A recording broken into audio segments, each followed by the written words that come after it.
How can you stay politically active if you are not of age to vote? Well, about a dozen of New Jersey middle school students refused to pose for a picture with Paul Ryan on their class trip, and that's one way that some people are saying you can voice your political opinions. A little bit more on that. This is from Jezebel.com, so just beware of the tone when reading said quote. Some very sensible 8th grade students from New Jersey would not deign to be seen in a photograph with Republican House Speaker Paul Ryan during their field trip to Washington. About half of the 150 South Orange middle school students on the trip watched from a parking lot as the rest of their cohort sidled up to Ryan for a picture. They probably untagged themselves from hours later. Some of the students said, "I don't want to be associated with a man who puts his party before his country. I don't like to take a picture with somebody that I can't associate with. Let's say somebody is not nice to me at school, for example, I wouldn't take a picture with them, probably." They're middle schoolers. They're middle schoolers, okay? Yeah. I think this just kind of brought up an interesting discussion that we can get into about how can you voice your political dissent or your political opinions, approval, whatever, should you do so if you are not of age to vote? The reason why I think this is curious is because most of your political opinions up until a certain age will be informed by your parents, yes, and the people who you are around, and you won't have the wherewithal to sort of get that info on your own. You're just not at that age yet. Yeah. I was. This kid's mom was very outspoken against Republicans, just as a note. Right. So it sort of makes sense. He didn't come from a Republican family. Right, it would make sense that would jive. And there are some exceptions, of course, to this rule. But an example of this is we had to do a class project in like 6th grade. Were you at school with me in 6th grade? Not yet, okay, 8th grade is what I was in England. Yeah. So in 6th grade, and it was basically what our opinions were of the impending Iraq war, of invading Iraq, which is a lot for a 6th grader. And at that time, I'm so sorry, Dad, if you're watching, but my dad was a huge Republican, and like he was, my dad served in the Navy, and I think that probably had something to do with it. And he was a big, I think he did kind of buy the bullshit that we now know was being spewed from the George W. Bush administration about, why we were going into Iraq, which now I think, even across party lines, is we weren't going in for the right reasons. We were being misled. Anyway.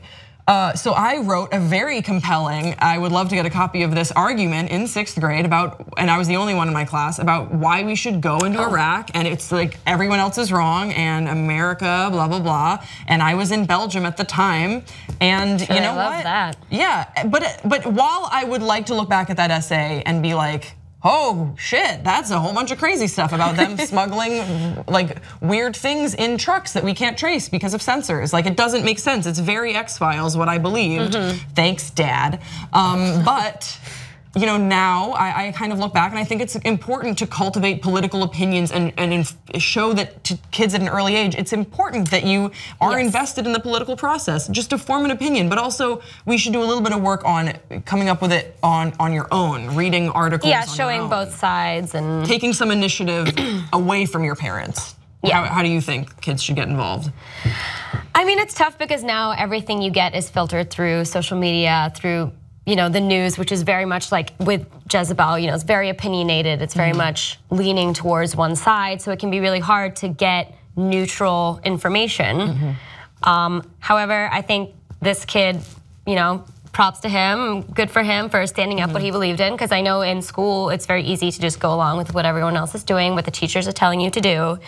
So for him to take a stand and for the rest of these kids to do the same, I think that's really admirable. Do you think it's important from an early age for kids to become politically aware?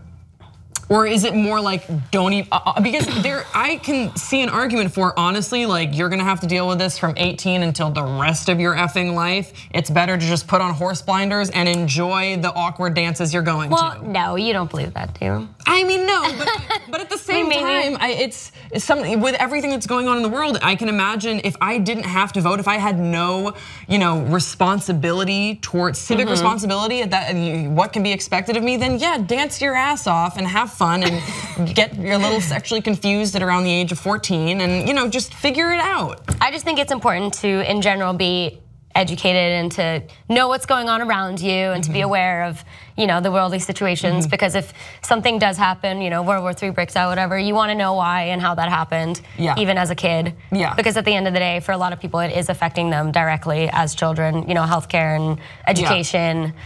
But school dances. Here's the thing. I super agree with you. I think it is important to stay well informed. I think having a baseline sort of global awareness outside of the country that you live in about what's going on in the world is very important. Which I think I shouldn't say this. No, but it's very. You don't see that as much in America, I think.